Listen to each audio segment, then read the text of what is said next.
ছোট্ট সোনামণি বন্ধুরা, যখন তোমরা কোনো বিষয়ে সাকসেসফুল হতে যাবে তখন তোমাদের একটা ফ্রেমওয়ার্ক ফলো করতে হবে। যেমন এখানে প্রথমে যেটা রয়েছে অ্যাম্বিশন।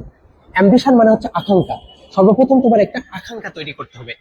তুমি ডক্টর হতে চাও অথবা তুমি রোবট বানাতে চাও, তোমার এটা অ্যাম্বিশন। এরপরে তোমাকে কিছু স্ট্র্যাটেজি ফলো করতে হবে।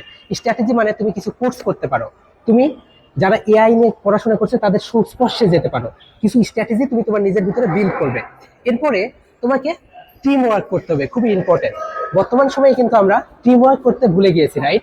যখন তোমাকে একা একা কাজ করতে দেওয়া হয় তুমি অনেক কাজ করে ফেলো। যখন তোমাদের টিম ওয়ার্ক করে দেওয়া হয়, 3-4 জন মিলে একটা কাজ করতে দেওয়া হয়, তখন তোমরা সেটা করতে পারো না। এই কারণে আমাদের টিম ওয়ার্কটা করতে হবে।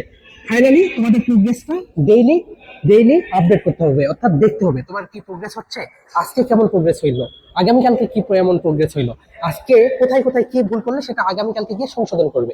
এই ফর্মুলাটা যদি তোমরা ফলো করো তাহলে তোমরা দিন শেষে সাকসেসফুল হতে পারবে।